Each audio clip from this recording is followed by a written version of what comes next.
Selamat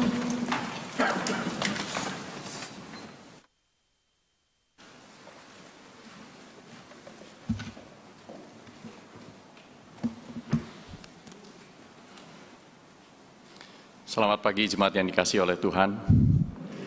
Selamat ulang tahun GKI Pluit.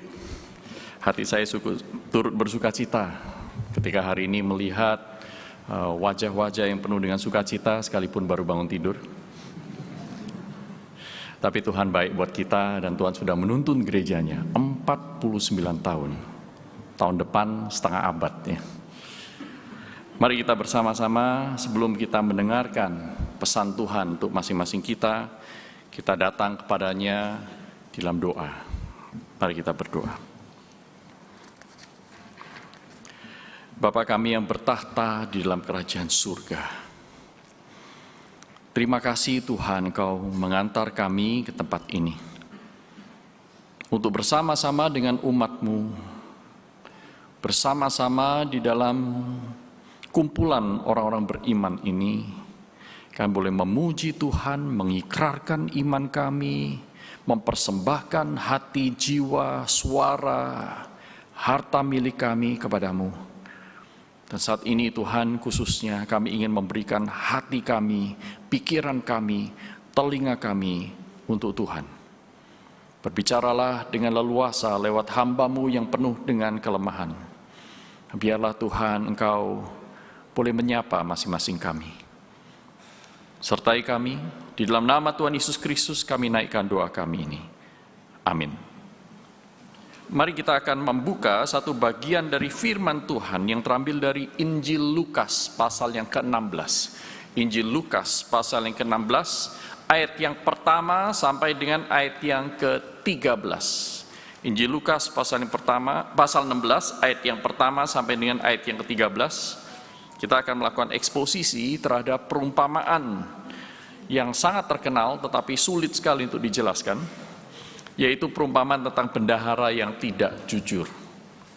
Lukas pasal 16 ayat yang pertama sampai dengan ayat yang ke-13, saya akan bacakan bagi saudara sekalian. Demikian bunyi firman Tuhan. Hai umat Tuhan, dengarlah ia berfirman. Dan Yesus berkata kepada murid-muridnya, ada seorang kaya yang mempunyai seorang bendahara. Kepadanya disampaikan tuduhan bahwa bendahara itu menghamburkan miliknya. Lalu ia memanggil bendahara itu dan berkata kepadanya, apakah yang kudengar tentang engkau? Berilah pertanggungan jawab atas urusanmu, sebab engkau tidak boleh lagi bekerja sebagai bendahara. Kata bendahara itu dalam hatinya, apakah yang harus aku perbuat? Tuanku memecat aku dari jabatanku sebagai bendahara. Mencangkul aku tidak dapat, mengemis aku malu. Aku tahu apa yang akan kuperbuat, supaya apabila aku dipecat dari jabatanku sebagai bendahara, ada orang yang akan menampung aku di rumah mereka. Lalu ia memanggil seorang demi seorang yang berhutang kepada tuannya. Katanya kepada yang pertama, berapakah hutangmu kepada tuanku? Jawab orang itu, 100 tempayan minyak. Lalu katanya kepada orang itu, inilah surat hutangmu, duduklah dan buat surat hutang lain sekarang juga, 50 tempayan. Kemudian ia berkata kepada yang kedua, dan berapakah hutangmu? Jawab orang itu, 100 pikul gandum. Katanya kepada orang itu, inilah surat hutangmu, buatlah surat hutang yang lain, 80 pikul. Lalu Tuhan itu memuji bendahara yang tidak jujur itu. Saudara perhatikan di sini, lalu Tuhan itu memuji bendahara yang tidak jujur itu karena ia telah bertindak dengan cerdik. Lalu komentar dari Tuhan Yesus tentang fenomena ini, sebab anak-anak dunia ini lebih cerdik terhadap sesamanya daripada anak-anak terang. Dan aku berkata kepadamu, ikatlah persahabatan dengan mempergunakan mamon yang tidak jujur atau harta kekayaan duniawi. Pergunakanlah supaya jika mamon yang duniawi itu tidak dapat menolong lagi, kamu diterima di dalam kemah abadi. Ayat yang 10. Barang siapa setia dalam perkara-perkara kecil, ia setia juga dalam perkara-perkara besar. Dan barang siapa yang tidak setia dan barang siapa tidak benar dalam perkara-perkara kecil, ia tidak benar juga dalam perkara-perkara besar. Jadi, jikalau kamu tidak setia dalam hal mamon yang tidak jujur, mamon yang duniawi, yang sementara itu, siapakah yang akan mempercayakan kepadamu harta yang sesungguhnya? Dan jikalau kamu tidak setia dalam harta orang lain, siapakah yang akan menyerahkan hartamu sendiri kepadamu? Ayat 13. Seorang hamba tidak dapat mengabdi kepada dua tuan, karena jika demikian, ia akan membenci yang seorang dan mengasihi yang lain, atau ia akan setia kepada yang seorang dan tidak mengindahkan yang lain. Kamu tidak dapat mengabdi kepada Allah dan kepada Mamon. Sampai di sini pembacaan firman Tuhan. Saudaraku, saya masih ingat sekali, hangat sekali dalam pikiran saya, kira-kira 18 tahun yang lalu, 19 tahun ya, katakanlah demikian, hampir 19 tahun yang lalu, ketika saya dan istri saya pertama kali memiliki seorang anak pertama kali lahir, tahun 2004, saudara. Waktu lahir saya ada di tempat itu, saya ada di ruangan bersalin itu, mempersiapkan video untuk merekam, maaf, kami datang dari kampung, segala sesuatu harus di video, saudaraku. Dan kemudian ketika dokter itu datang, perawat datang, ngecek ya kontraksinya sudah berapa lama, berapa sering, dan seterusnya, tibalah saatnya dia lahir, saudaraku. Nah, anak kami ini lahir, dan kemudian apa yang dilakukan oleh para perawat, tenaga medis ketika seorang anak itu lahir, saudaraku? Langsung membawanya, membersihkannya, betul ya?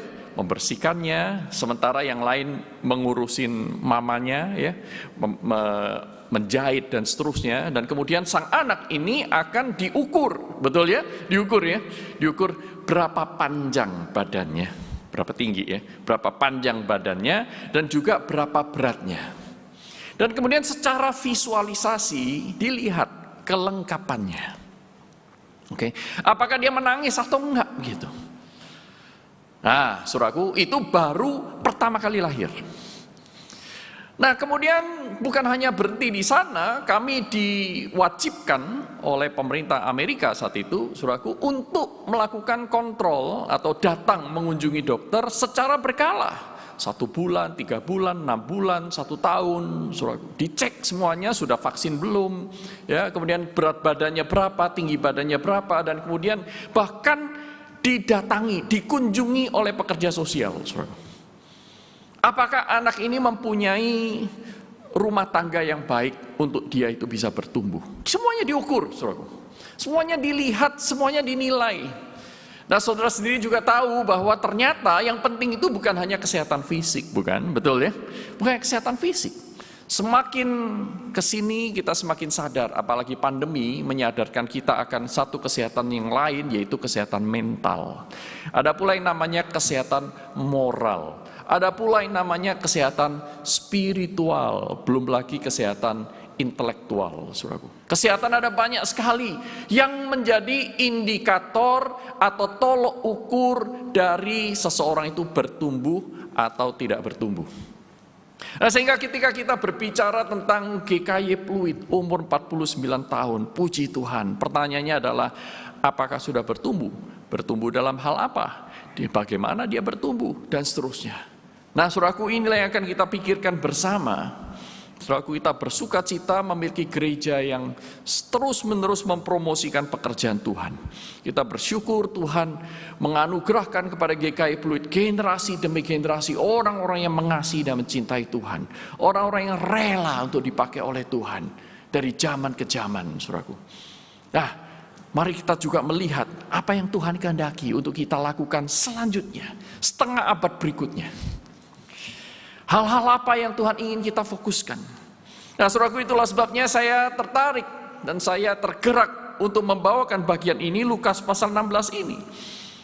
Tentang bendahara yang tidak jujur. Saudara, kalau kita menoleh ke belakang, melihat Lukas pasal 14. Lukas pasal 14, di sana Tuhan Yesus berbicara tentang siapa murid Kristus yang sejati. Yaitu mereka yang melepaskan segala sesuatu untuk mengikut Kristus. Menganggap Kristus lebih berharga daripada segala sesuatu. Kalau engkau tidak rela meninggalkan segala sesuatu, engkau tidak layak mengikut Kristus.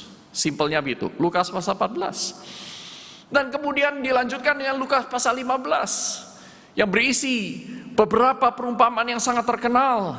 Perumpamaan tentang domba yang hilang, tentang dirham yang hilang, dan terakhir tentang anak yang hilang. Perumpamaan yang sangat terkenal, yang sangat-sangat populer, saudaraku. Dalam Lukas pasal 15, Tuhan Yesus menceritakan, Injil Lukas memberitahukan kepada kita mengapa seorang murid Kristus yang sejati itu haruslah orang yang rela meninggalkan segala sesuatu di dunia ini untuk mengikut Kristus. Alasannya ada di Lukas pasal 15. Karena Allah, karena Kristus itu rela meninggalkan segala sesuatu untuk saudara dan saya. Sehingga kalau kita mau mengikut dia, itu tidak mungkin tanpa penghargaan akan apa yang Allah sudah lakukan kepada kita. Penting sekali. Sehingga orang dulu bilang ya, bocengli, saudara. Kalau ada orang mengaku mengikut Kristus, mengenal Kristus, tetapi tidak rela meninggalkan segala sesuatu untuk dia, itu bocengli, gak masuk akal, saudara. Gak masuk hitung-hitungan. Untuk Allah yang sudah rela meninggalkan segala sesuatu, kita itu hitung-hitungan sama Tuhan. Sama seperti orang tua yang rela memberikan kekuatannya, kesehatannya, semua hartanya untuk anaknya, kemudian anaknya durhaka. Itu kita bilangnya bocengli, ya. Gak masuk akal ini, kurang ajar ini. Nah, Allah itu memberikan kepada kita Lukas pasal 15. Ini loh, kenapa kita itu mestinya secara natural tuh rela meninggalkan segala sesuatu. Karena Allah sudah habis-habisan mengasihi kita. Nah, kemudian dilanjutkan dengan pasal 16 yang tadi saudara dan saya baca. Mulai dari mana seseorang itu mengalami pertumbuhan? Bagaimana seorang itu mengikut Kristus? Ditunjukkan dari apa? Apa indikatornya? Tandanya apa seorang itu bertumbuh? Nah, saudaraku, disinilah Tuhan Yesus memberikan perumpamaan tentang bendahara yang tidak jujur. Dan nanti di belakang saudaraku tentang orang kaya dan Lazarus, si miskin ini. Tetapi kita hanya fokus pada perumpamaan yang pertama. Kita meninggalkan terlebih dulu perumpamaan tentang orang kaya dan Lazarus yang miskin. Nah, saudaraku, bagaimana seseorang atau murid Kristus itu sejati atau tidak diketahui? Dari mana kita tahu seorang murid Kristus bertumbuh atau tidak bertumbuh? Ditentukan dari mana? Maka bagian ini mengajak kita untuk menjawab beberapa pertanyaan. Ditentukan dari bagaimana dia menjawab pertanyaan-pertanyaan berikut. Yaitu pertama, bagaimana dia hidup. Yaitu secara khusus adalah bagaimana seseorang menggunakan apa yang dimilikinya. Untuk Tuhan atau untuk siapa? Apa yang kita miliki ini untuk siapa? Milik siapa? Bagaimana seorang menjawab pertanyaan itu menjadi sebuah tanda, saudaraku. Apakah seseorang bertumbuh di dalam Tuhan atau tidak? Juga, untuk siapa dia hidup? Bagaimana dia mempertanggungjawabkan segala sesuatu di dalam hidup sehari-hari? Mari kita lihat lebih dalam lagi mengenai makna perumpamaan ini. Saudaraku, dikisahkan oleh Tuhan Yesus, seorang Tuhan yang bukan hanya kaya, tetapi kaya raya. Kenapa kita bisa menyimpulkan bahwa Tuhan ini sangat-sangat kaya? Karena pertama, dia punya bendahara. Dia tidak cukup dirinya sendiri mengatur semua kekayaannya itu. Maka dia harus menyewa atau mempekerjakan seorang manajer untuk mengelola seluruh kekayaannya, karena kekayaannya begitu besar. Maka kita bisa simpulkan seorang Tuhan ini adalah kaya raya. Dia mempunyai manajer. Dan kalau saudara melihat dari jumlah hutang para kliennya, saudara juga bisa menyimpulkan bahwa ini Tuhan sangat-sangat kaya. Nah, Tuhan yang kaya ini memiliki seorang manajer yang diangkat olehnya, untuk mengelola keuangannya. Tetapi satu kali tuan ini mendengarkan banyak rumor, mendengarkan banyak perkataan dari orang lain yang berkata bahwa manajermu itu tidak benar. Manajermu itu menghambur-hamburkan kekayaanmu. Nah, saudaraku, kata menghambur-hamburkan kekayaan sang tuan ini, kata menghambur-hamburkan, ini adalah kata yang sama dipakai di pasal sebelumnya, Lukas pasal 15. Saudara masih ingat tentang perumpamaan mengenai anak yang hilang?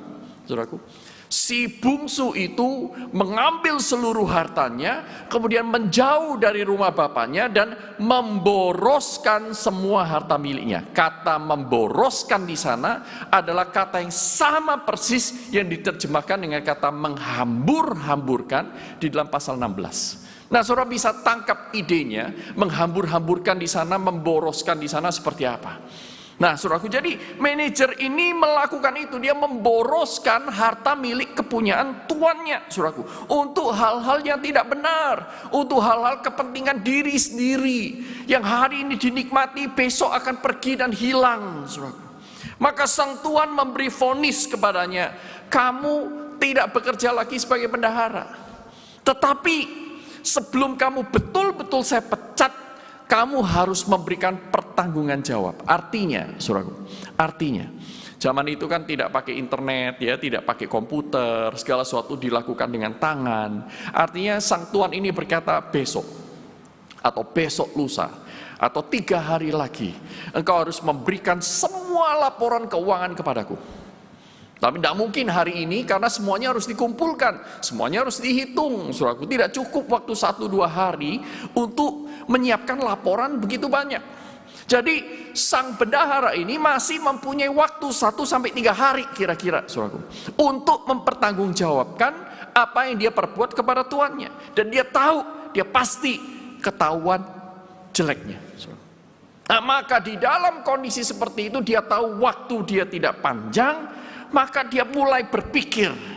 Ini bendahara yang pintar, saudaraku, menggunakan pikirannya. Dia berpikir, waduh, gimana ya?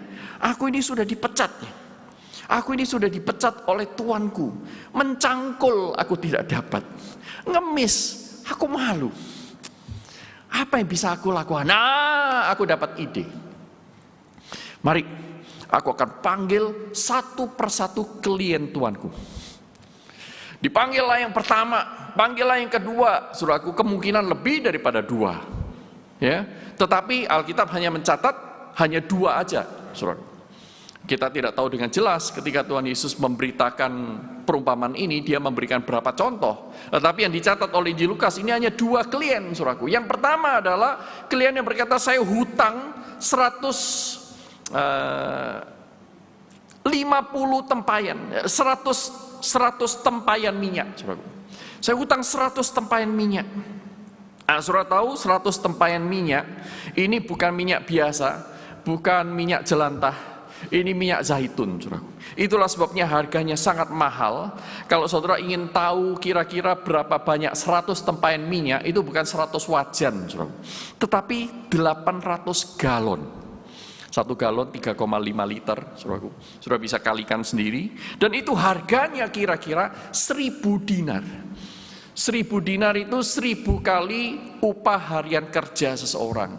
Kalau seseorang itu kerja 1 tahun 300 hari, berarti 1.000 dinar itu kira-kira 3 tahun 3 bulan seseorang kerja. Gaji, UMR lah sebutkan begitu. Nah, ini banyak sekali, saudaraku. Nah, kemudian sang bendahara ini berkata, oke, karena aku yang pegang surat legal, surat hutangnya itu, dan waktu itu tidak ada mesin fotokopi, saudaraku, jadi tidak ada seorang pun yang tahu mana yang benar dan mana yang asli selain dari tanda tangan yang ada di sana. Ayo kita bikin surat yang baru. Kasih surat yang lama, kita akan musnahkan bersama. Sekarang kita bikin surat yang baru. Tulis di sana 50 tempayan minyak. Diskon berapa? 50%. 50% sama dengan 500 dinar. 500 dinar. 1,5 tahun kerja. Wah. Kemudian orang yang kedua itu 100 pikul gandum. Ini hutang yang jauh lebih besar.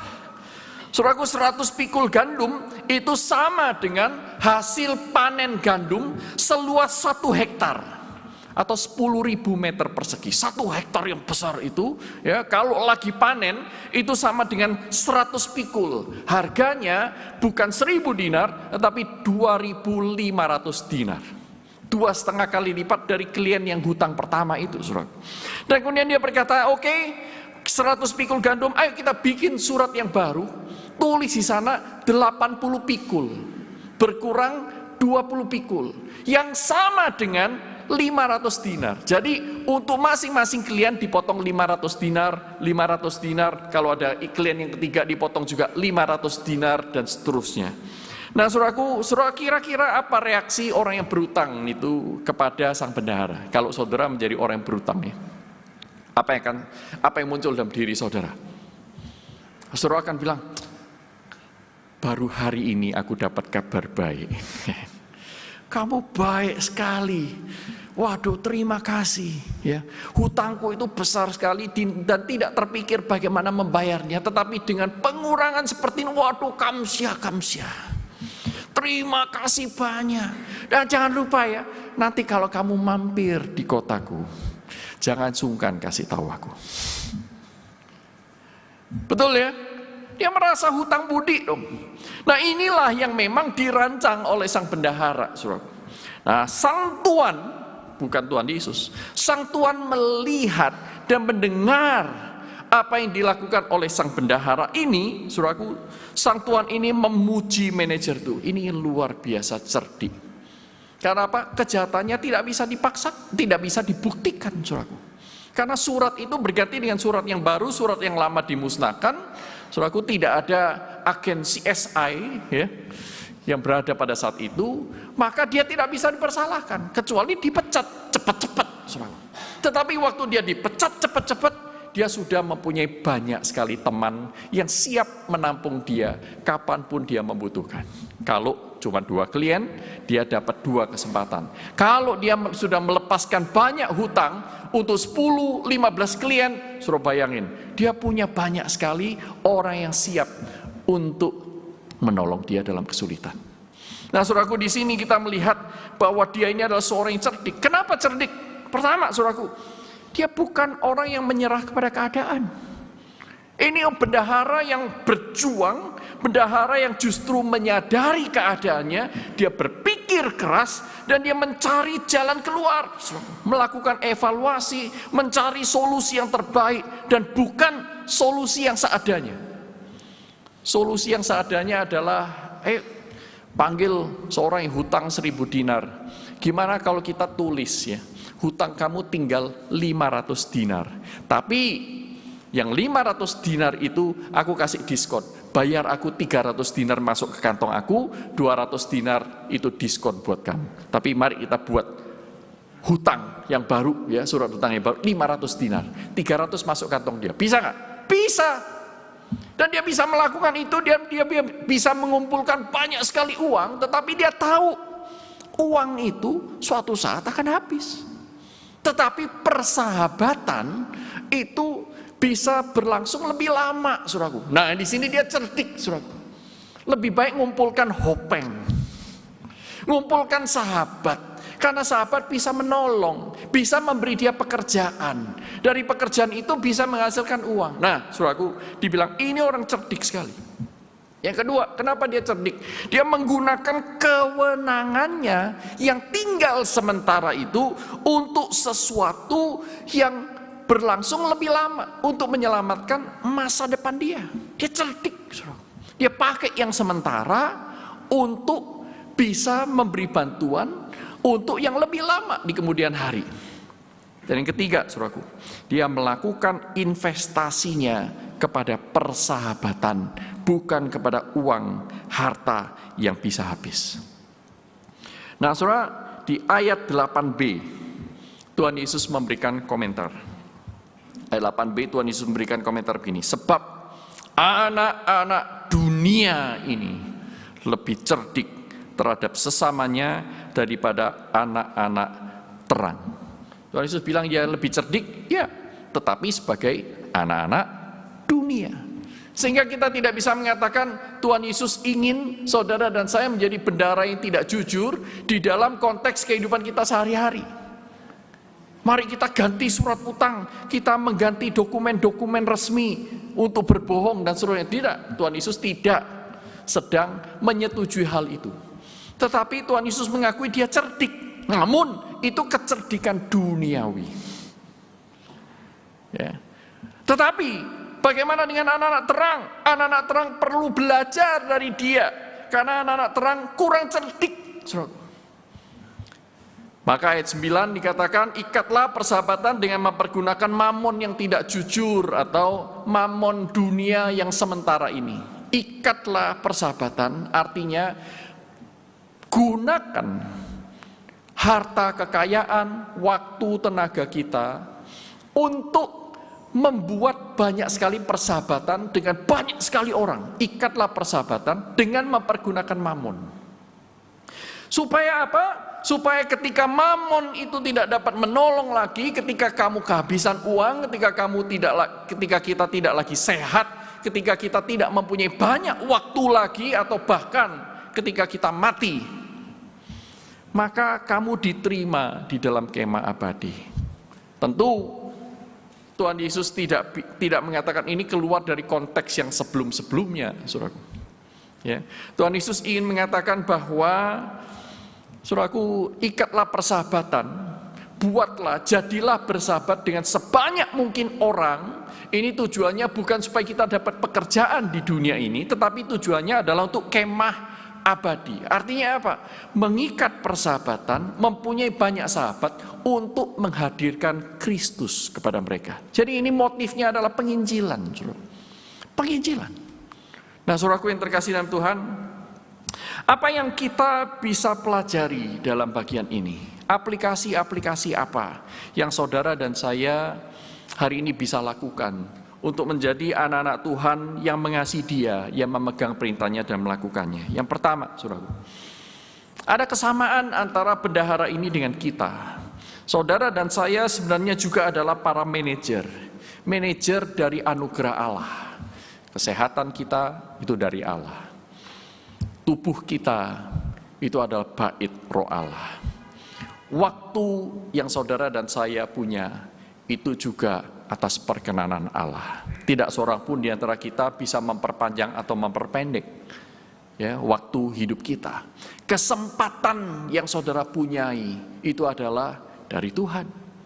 Nah, saudaraku, tetapi Tuhan memberikan kepada kita untuk saudara dan saya kelola, manage. Ingat, ini bukan punya kita, tetapi Tuhan ingin kita menggunakannya untuk hal-hal yang kekal. Untuk hal-hal yang kekal, saudaraku. Nah, Tuhan menganugerahkan kepada kita masing-masing itu berbeda-beda. Di dalam Alkitab diberikan banyak sekali perumpamaan tentang ini. Ada perumpamaan tentang talenta, ada perumpamaan tentang mina, dan juga ada di dalam Efesus misalnya, Paulus berkata setiap orang itu diberikan karunia yang berbeda-beda. Ada yang menjadi pengajar, ada yang menjadi guru, ada yang menjadi gembala, ada yang memberikan karunia menasehati, karunia memberi, karunia berdoa. Ada banyak sekali karunia yang Tuhan berikan kepada setiap orang itu masing-masing secara berbeda-beda. Karena kita adalah tubuh Kristus. Banyak anggota berbeda tetapi memiliki satu kepala. Nah, saudaraku, di dalam tugas dan fungsi saudara dan saya, tugas gereja ini secara keseluruhan menjadi penata layan Allah, menjadi stewards dari Allah. Saudara dan saya perlu menyadari bahwa kita harus mempertanggungjawabkannya suatu saat.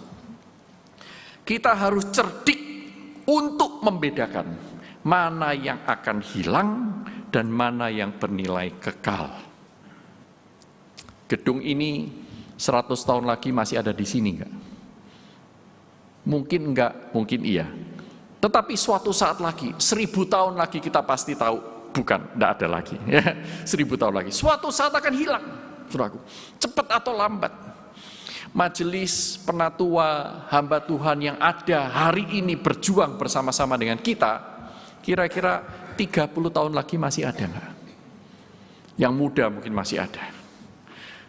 Yang tua sudah bersama dengan Tuhan di dalam kemah abadi. Gedung, jumlah orang-orang yang ada di sini suatu saat akan hilang. Betul ya? Nah, kita harus bisa membedakan, saudaraku, kita bekerja untuk gedung atau bekerja untuk Allah. Kita bekerja untuk uang atau bekerja untuk Allah yang memberikan uang. Kita harus cerdik membedakan mana yang sementara dan mana yang kekal. Seperti bendahara yang tidak jujur itu, dia menggunakan kewenangannya yang sementara untuk memberikan masa depan dia yang lebih panjang. Tetapi anak Tuhan bukan untuk dunia ini kita berharap. Kita berharap justru untuk kemah abadi. Melakukan apa yang Tuhan ingin kita lakukan. Di sanalah saudara memberikan hidup kekal, memberikan nilai kekal kepada kesementaraan. Bagaimana kesementaraan bisa mendapatkan nilai kekal? Yaitu ketika saudara dan saya menggunakan yang sementara untuk melakukan kehendak Allah yang kekal. Saudara, akhir-akhir ini saya serius sekali memikirkan hal ini mulai dari bulan lalu, khususnya Natal ya. Saya mulai berpikir bahwa apa yang ada sekarang akan pergi. Apa yang ada sekarang akan pergi. Saya sekarang masih sehat, masih bisa berdiri. Ya. 20-30 tahun lagi mungkin saya sudah tidak bisa berdiri. Mungkin saya hanya akan berbaring di ranjang. Apa yang saya katakan sehat hari ini mungkin tidak ada lagi 30 tahun lagi. Demikian pula angka-angka yang ada di buku bank kita. Hari ini mungkin ada, tapi nanti 20-30 tahun lagi mungkin tidak ada. Kalaupun masih ada, saudara dan saya yang nggak ada. Betul ya? Itulah sebabnya Tuhan Yesus juga memberikan contoh di Matius pasal 6 ya, yaitu tentang harta ini, saudaraku. Janganlah kumpulkan harta di mana ngengat dan karat bisa merusak, pencuri dan perampok bisa mencurinya. Tetapi kumpulkanlah hartamu di surga yang tidak bisa hilang. Nah, saya jadi bertanya-tanya, apa ini yang tidak bisa hilang? Apa ini nilainya kekal? Kemudian saya teringat kepada Matius 25 ayat 31 sampai 46. Ketika Tuhan Yesus memberikan sebuah visi kepada para murid juga kepada kita, bahwa suatu saat Sang Anak Manusia akan datang, dia duduk di atas tahtanya dan seluruh bangsa berdiri di hadapannya. Maka Sang Anak Manusia itu akan memisahkan seluruh bangsa itu satu persatu, seperti seorang gembala memisahkan kambing dari domba. Cara memisahkannya bagaimana? Sederhananya begini, apapun yang kamu lakukan kepada saudaramu yang paling hina, itu kamu lakukan untuk aku. Apa yang kamu lakukan apa yang tidak kamu lakukan untuk saudaramu yang paling hina, itu kamu tidak melakukannya untuk aku. Saudara perhatikan, jadi apa yang akan diingat oleh Allah di dalam kekekalan bukan apa yang saudara perbuat untuk saudara dan saya, tetapi apa yang kita perbuat untuk Tuhan dan untuk sesama demi Tuhan. Inilah yang Tuhan akan ingat. Tuhan tidak akan peduli dengan baju apa yang saudara pakai hari ini. Tuhan tidak akan peduli dengan mobil apa yang Anda beli dengan kerja keras. Tuhan tidak akan berusaha untuk mengingat-ingat berapa fluktuasi saham di perusahaan kita. Tuhan juga tidak akan mengingat bagaimana kita itu berderai air mata, tetapi kita hanya mengasihani diri sendiri. Tuhan tidak akan peduli dengan hal begitu. Tetapi yang Tuhan pedulikan adalah bagaimana engkau menggunakan bajumu untuk melayani orang lain. Bagaimana engkau menggunakan mobilmu untuk menolong orang lain. Bagaimana engkau menggunakan hartamu untuk memperkenalkan Kristus kepada mereka. Untuk mengikat persahabatan yang menghadirkan Kristus. Itulah sebabnya orang-orang Kristen di awal-awal abad pertama mereka disebut the followers of the way. Para pengikut sang jalan itu. Karena dia seperti Tuhan Yesus. Tidak mengumpulkan harta tetapi menggunakan harta untuk melayani. Saudaraku yang terkasih dalam Tuhan, itu aplikasi pertama. Aplikasi berikutnya yaitu menggunakan yang sementara untuk yang kekal. menggunakan yang sementara untuk yang kekal. Ikatlah persahabatan dengan mamon yang tidak jujur, dengan mamon yang sementara, mamon yang tidak setia, hari ini ada, besok tidak ada, untuk suatu hal yang kekal, untuk kemah abadi. Nah, saudaraku, ini bukan berarti seorang itu masuk surga karena punya banyak teman, bukan. Bukan, saudaraku, gak sama ya. Ikatlah persahabatan supaya kau masuk kemah abadi. Bukan seperti itu. Yang dimaksudkan adalah pergunakanlah mamon, pergunakanlah apa yang saudara punya. Bukan hanya uang, tetapi kesehatan, talenta, kemampuan menyanyi, bersuara, ya, dan kemudian kehangatan kita. Kita bisa menyambut tamu dengan baik. Nah, kita pakai semuanya itu. Tidak bermalas-malasan, bukan hanya juga di dalam satu gedung. Bukan hanya di gedung gereja, tetapi di mana-mana saudara dan saya berada. Tuhan tempatkan kita di sana untuk menghadirkan Kristus menjadi sahabat bagi orang-orang yang sudah dihancurkan hidupnya oleh dosa ini. Kita menghadirkan Kristus yang mengasihi. Kita menghadirkan Kristus yang membela keadilan. Kita menghadirkan Kristus yang menolong orang-orang yang disingkirkan oleh masyarakat. Saya sungguh bermimpi suatu saat nanti gereja-gereja Tuhan lebih peduli untuk memperbaiki rumah orang-orang miskin. Saya bermimpi jikalau gereja Tuhan lebih banyak lagi memberikan pakaian kepada mereka yang telanjang, memberikan makan kepada mereka yang lapar dan haus. Bukan hanya itu, memberi mereka pekerjaan, mendidik mereka untuk menjadi komunitas, untuk menjadi anggota masyarakat yang baik. Itu tugas gereja, menjadi terang, menjadi garam. Tidak memperbusuk, tetapi justru memperlambat kebusukan masyarakat. Siapa yang bisa mengerjakan di dalam skala yang begitu besar? Kalau kita cuma kumpul di dalam gedung tentu tidak cukup, ya. Kita perlu mendidik anak-anak Tuhan, memuridkan mereka di dalam Christ cells yang ada ini, mengutus setiap anak-anak Tuhan untuk menjadi berkat di masyarakat, untuk menjadi gereja di tengah-tengah masyarakat. Jadi bukan aktif kumpul di gedung gereja, tetapi aktif menjadi gereja di masyarakat.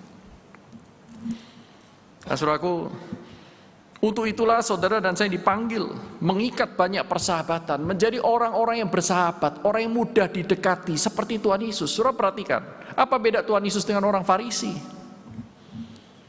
Tuhan Yesus dikelilingi oleh orang-orang yang membutuhkan. Mengapa mereka mau dekat dengan Tuhan Yesus? Karena mereka tahu Tuhan Yesus bukanlah orang yang menghakimi, sekalipun dia adalah sang hakim. Dia menegur, iya, tetapi dia tidak menjatuhkan hukuman. Pada saat itu juga dia bekerja sesuai dengan kehendak Allah, menjadi sahabat orang-orang yang disingkirkan. Dia menyembuhkan orang yang buta, menyembuhkan orang yang lumpuh, dan dia memberikan harapan kepada orang yang kerasukan setan.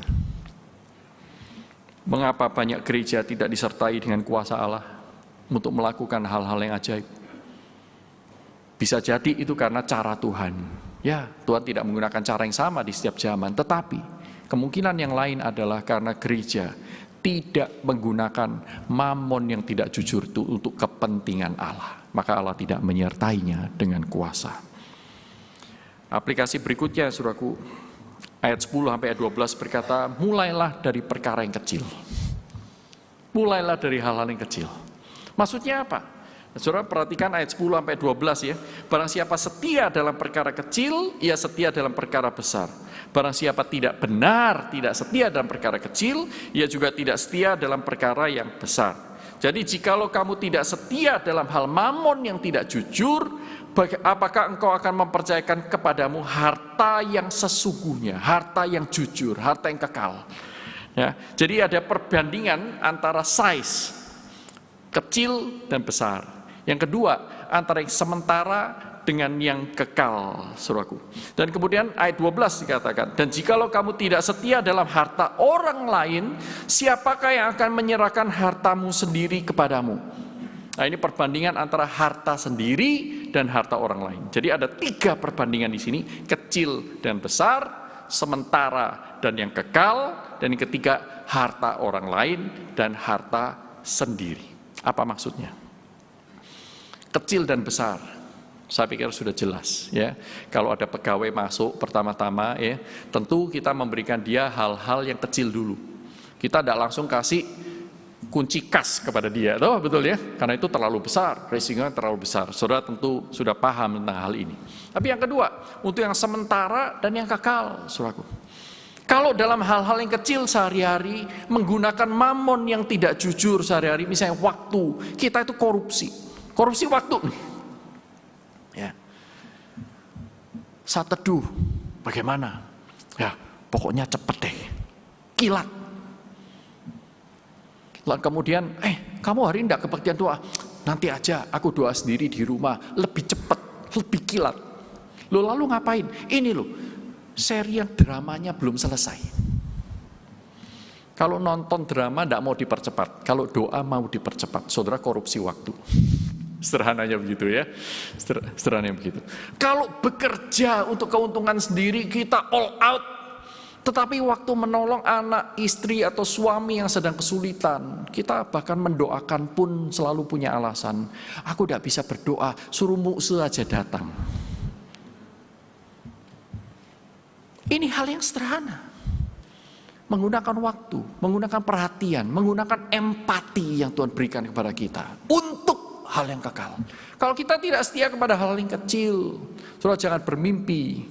Saudara dan saya akan menjadi selevel Mother Teresa. Saya aja tidak berani bermimpi. Tapi mari mulai dari yang kecil. Tuhan itu baik loh.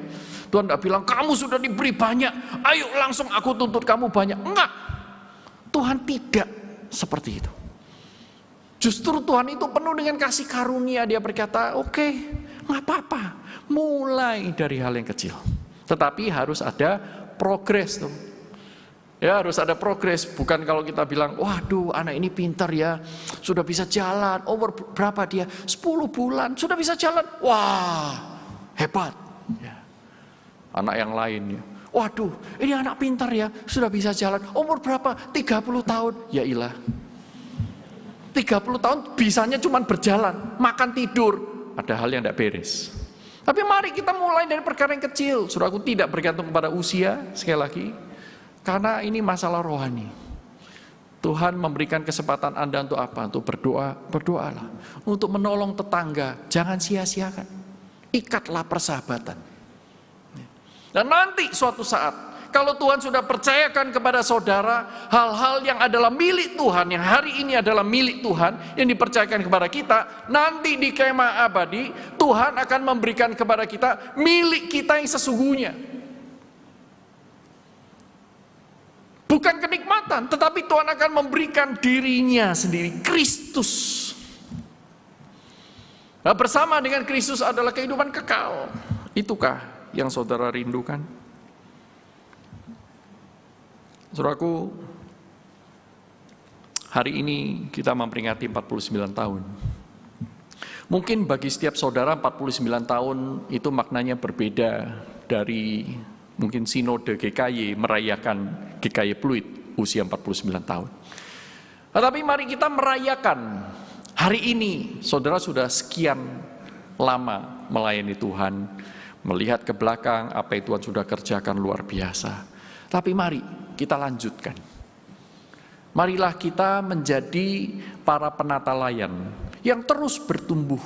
Semakin hari semakin setia, mengerjakan banyak hal, semakin lama untuk Tuhan, bukan untuk diri sendiri. Dengan apa yang kita punya, saudaraku. Saudara bisa menyanyi, saudara menyanyilah. Saudara bisa membimbing orang lain, bimbinglah orang lain. Pakai semuanya yang ada dengan api cinta dari Tuhan. Dan dengan demikian, hidup saudara tidak sia-sia. Karena saudara cerdik. Saudara menggunakan yang sementara untuk sesuatu yang bernilai kekal. Siapakah orang cerdik di ruangan ini? Tidak bisa dilihat dalam waktu 1-2 hari, tapi baru kelihatan nanti 1-2 tahun ke depan. Apakah hidup Anda diserahkan kepada Sang Hikmat Allah yang hari ini sudah memberikan kepada kita hikmat. Mari kita tundukkan kepala, saudara. Setiap orang datang kepada Tuhan. Jadi, jawablah beberapa pertanyaan berikut dalam hati Anda dan saya. Milik siapa harta, hidup, karunia, kesempatan, tenaga, dan waktu kita? Milik Tuhankah? Atau milik diri kita sendiri? Untuk siapa harta dan hidup kita? Untuk Tuhan dan pekerjaannya? Atau untuk diri kita sendiri? Dipertanggungjawabkan kepada siapa harta dan hidup kita?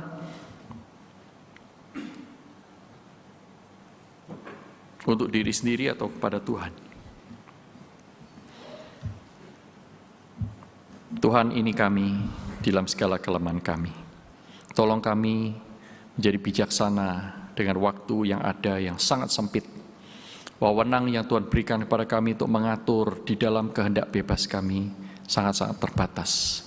Tolong kami boleh menebus keterbatasan itu untuk sesuatu yang bernilai kekal. Karena kasih-Mu yang besar kepada kami. Di dalam nama Tuhan Yesus Kristus, Juru Selamat kami yang hidup. Semua yang percaya katakan, amin. Tuhan memberkati kita semua.